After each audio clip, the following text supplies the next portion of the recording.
Assalamualaikum warahmatullahi wabarakatuh. Perkenalkan, nama saya Fani Febrianto dengan NPM 2115161061 dari kelas PSTIB. Di sini saya akan membahas tentang metodologi OOAD untuk rancang bangun sistem informasi pengarsipan data pasien di Klinik Utama Kasih Bunda Perawang. Melatar belakang dibuatnya sistem ini adalah karena Klinik Utama Kasih Bunda masih menggunakan metode konvensional dengan menggunakan media kertas dan Microsoft Excel sebagai bahan penyimpanan. Hal tersebut akan menjadi kendala dalam pencarian data pasien yang memerlukan waktu, bahkan arsip seringkali hilang atau tidak ditemukan. Data pada klinik tersebut merupakan hal yang penting untuk keberlangsungan proses bisnis pada klinik.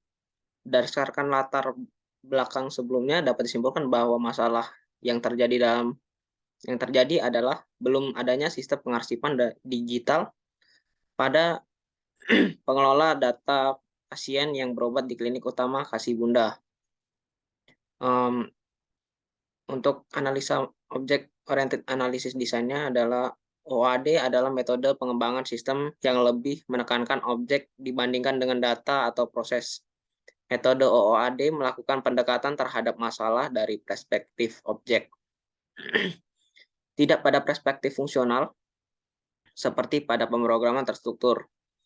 Akhir-akhir ini penggunaan OAD meningkat dibandingkan dengan penggunaan metode pengembangan software dengan metode tradisional.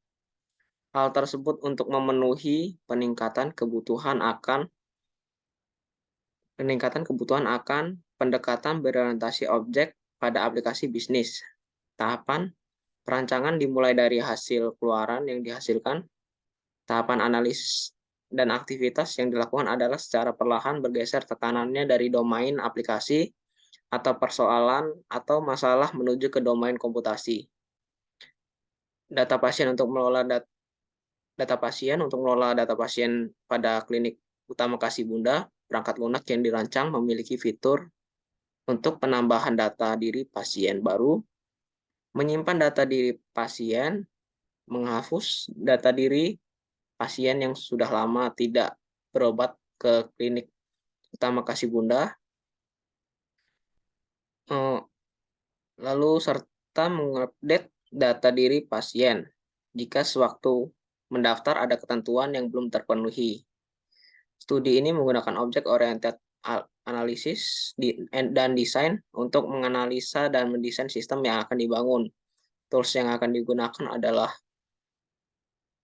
4 buah diagram Unified Modeling Language, yaitu Use Case Diagram, Activity Diagram, Sequence Diagram, dan Class Diagram.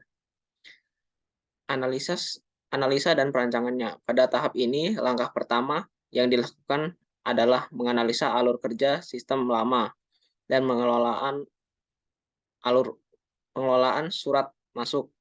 Setelah itu dilakukan analisis alur kerja sistem yang akan dibuat. Selanjutnya dilakukan adalah perancangan sistem baru. Langkah terakhir adalah desain database, desain antarmuka dari sistem baru. Pada tahap menganalisa dan perancang sistem baru digunakan UML. Oleh sebab itu, pada tahap ini ditentukan dahulu aktor-aktor yang terlibat beserta deskripsinya, fungsinya. Setelah itu baru dibuat use case diagram, sequence diagram, dan activity diagram. Analisa alur kerja sistem lama Klinik Utama Kasih Bunda pada saat masih menggunakan sistem pencatatan pada buku besar adalah yang pertama, pasien melakukan pendaftaran di meja administrasi dengan memberikan identitas pasien seperti KTP. Yang kedua, sistem staf administrasi mencarikan status berobat pasien yang ada di lemari pengarsipan. Yang ketiga, staf administrasi mencatat data pasien dan memberikan kartu berobat. Yang keempat, status pendaftaran pasien diberikan kepada perawat, lalu perawat memberikan status tersebut kepada dokter. Yang kelima, dokter melakukan pemeriksaan pada pasien dan mencatat diagnosa penyakit dan resep obat. Yang keenam, resep obat dan diagnosa diagnosa penyakit, kemudian diserahkan kepada perawat untuk direkap dan dijadikan laporan data pasien, kemudian diberikan kepada staf administrasi untuk dicatat kembali di buku besar. Analisis dari alur kerja sistem barunya yaitu yang pertama, pasien datang ke klinik dengan membawa KTP, persyaratan seperti KTP ke klinik. Admin akan menginputkan data pada sistem, kemudian admin dapat mencetak kartu berobat pasien. Yang ketiga, tahu nah, dokter akan melihat riwayat penyakit pasien dan memeriksa pasien, yang kemudian memberikan diagnosa penyakit serta resep obat. Yang keempat, diagnosa diberikan kepada perawat, kemudian dilakukan penginputan diagnosa pasien. Yang kelima, laporan data pasien akan diserahkan kepada admin.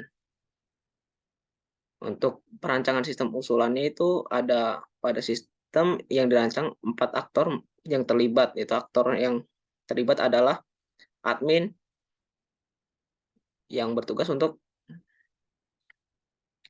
pengguna yang mempunyai hak akses penuh terhadap sistem. Dokter, pengguna yang dapat melihat laporan arsip data pasien rawat jalan. Perawat, pengguna yang dapat mengelola data, mendiagnosis data pasien rawat jalan. Pimpinan, pengguna yang dapat melihat laporan arsip data pasien rawat jalan. Mungkin itu saja yang dapat saya sampaikan. Apabila ada kesalahan, saya mohon maaf. Wassalamualaikum warahmatullahi wabarakatuh.